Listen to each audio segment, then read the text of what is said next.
Harry's Wife, Part 101.53, Facade Management. Princess Charlotte. Hello, I'm H.G. Tudor.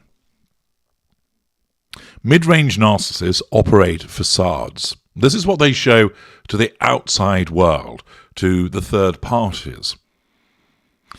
Lower mid-rangers tend to operate with one of thinking that they're a decent person that's a bit hard done to, and occasionally their edgy behaviour is purely as a consequence of the way that they've been treated, but don't give them a hard time.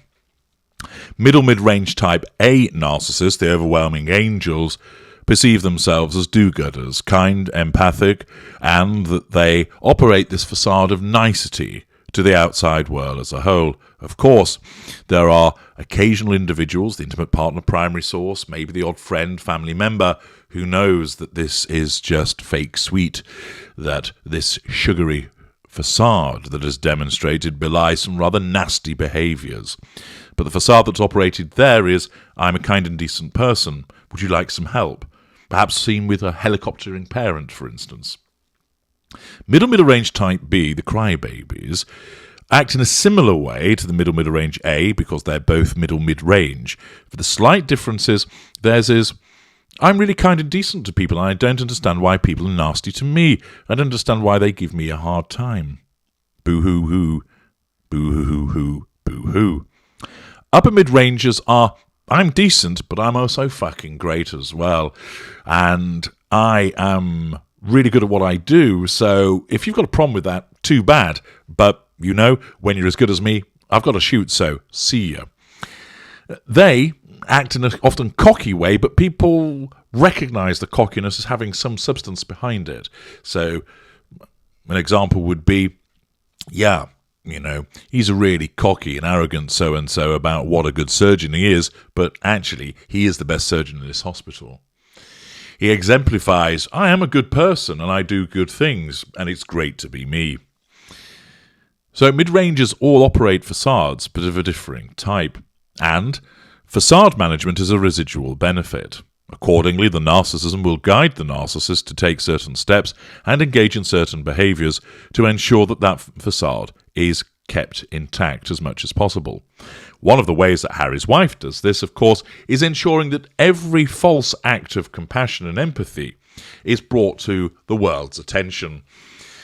That's why, so often, every single thing that she appears to be doing has to get into the press, has to get into the broadcast media in some shape or form, and has to be spoken about, publicised, pumped out on websites, and so on and so forth.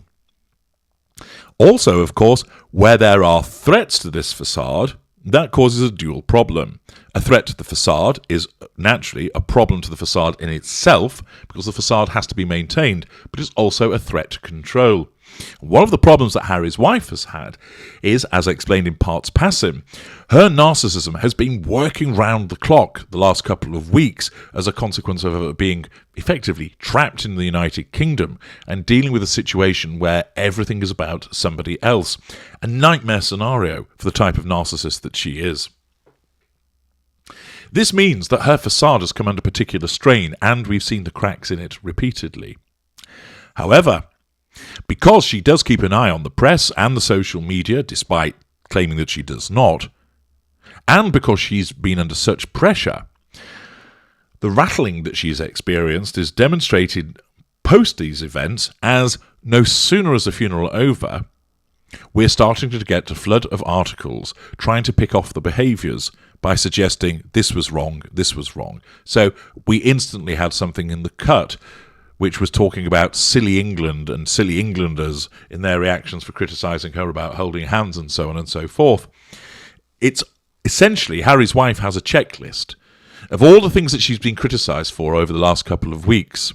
And because they remain threats to control and reported on, what she then does is actively instruct people to address these things to try and nullify the threat posed by them.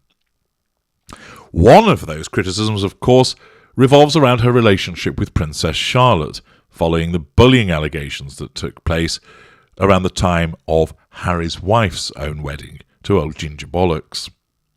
And in the video immediately preceding this one, Shielding Charlotte, which if you haven't watched, you must go and watch now before continuing this one. So, put down your cocoa, put your hobnobs to one side, or leave the vodka tonic, and instead, go and watch that video and then come back to this one. Now, having watched that, you'll have seen my excellent breakdown of the dynamic between the various parties there, and also the trepidation exhibited by young Charlotte as a consequence of Harry's wife creeping nearby. Those photographs have attracted comment not just from me, although mine, of course, is the best analysis, but from other people highlighting not so much the narcissism, but perhaps talking about, see, this demonstrates the bullying took place. Look at Princess Charlotte's reaction to Harry's wife being nearby. Look at the Princess of Wales placing her hand on her back to protect her. Look at Auntie Sophie giving her the old laser stare. So there's been much commentary about all of that, which is critical to the presence of Harry's wife. Harry's wife narcissism tells her this: "You're a nice person. They're absolutely horrible haters for talking about you in that way. The royal family are awful for behaving in that manner, and all of the general public are awful for commenting about you in that way. You're the victim here. How awful. But also, there's a necessity of setting the record straight. As we know, from time after time after time, the PR dollars are utilised through supine publications such as People.com, Tatler's, Harper's Bazaar, Elle, Cosmopolitan, the Daily Mirror, and, of course, the perennial favourite, Hello! And, of course, Emmy Griffiths, being kept captive in some dungeon below the Hello office, pumping out those 500 words or so, has the unenviable task of trying to turn around the fact that the photos speak for themselves. And, unfortunately for you, Emmy, it's a fail, but it was a valiant attempt. Let's dive in to this particular publication by Hello, which tells us this. Hello still rocking the black banner, and at the top, remembering the Queen 1926 to 2022, click for the best memories, videos and pictures. And then, underneath tells us, Harry's wife was spotted giving her niece, Princess Charlotte, the heebie-jeebies, a terrifying glimpse, heightened anxiety, no, apparently, according to Hello, a comforting smile. Yes, Harry's wife was spotted giving her niece, Princess Charlotte, a comforting smile as royal family left Westminster Abbey on Monday following Her Majesty's funeral. The princess attended the event with her older brother Prince George and their parents, the Prince and Princess of Wales, and left the church with the family when she looked around at Harry's wife, who went from looking sombre to spotting Charlotte's gaze and giving her a sweet smile. The princess looked around quickly following the exchange and appeared to smile following the lovely moment between niece and aunt. Little Princess Charlotte, 7, was one of the youngest attendees at the funeral and was dressed in an all-black ensemble with the stunning diamond brooch in the shape of a horseshoe. The small but poignant accessory, which is Charlotte's first piece of significant jewellery, was a gift from the Queen. Her uncle and aunt, Prince Harry and Harry's wife, reunited publicly with Prince William and Kate last Sunday in Windsor, where they greeted royal fans as they congregated to mourn the loss of the 96-year-old monarch who passed away in Balmoral. The pair released a touching tribute following the death of Her Majesty, which read, "In celebrating the life of my grandmother, Her Majesty the Queen, and in mourning her loss, we are all reminded of the guiding compass she was to so many in her commitment to service and duty. She was globally admired and respected. Her unwavering grace and dignity remained true throughout her life, and now her everlasting legacy. Let us echo the words she spoke after the passing of her husband, Prince Philip, words which can bring comfort to all of us now. Life, of course, consists of final partings as well as first meetings." But the purpose of this article, whilst ending with the tribute that was posed to Queen Elizabeth, is to talk about the supposed comforting smile. Now, a narcissist can give a comforting smile, not from a place of emotional empathy, as you know, but obviously done as a consequence of putting it forward for the purposes of facade management and controlling the recipient of the comforting smile in a benign fashion.